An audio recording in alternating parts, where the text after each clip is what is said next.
Welcome to watch today's fresh home. Interior designer Marika Dru has achieved a remarkable feat by restoring the majestic volumes of a Parisian apartment. Using a clever interplay of rosewood panels, she has recreated intimate spaces with a precious 1940s feel. We took over a soulless apartment filled with fake old things. Moldings, ceilings, everything was fake. But from these false ceilings and coffers, incredible volumes were revealed during the demolition, confides Marika Dru. And that changes everything.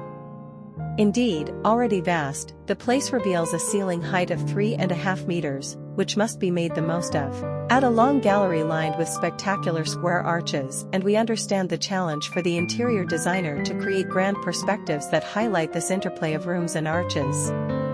She therefore endeavors to rethink the plan in order to reveal its elongated, slender dimension, made spectacular by its volume.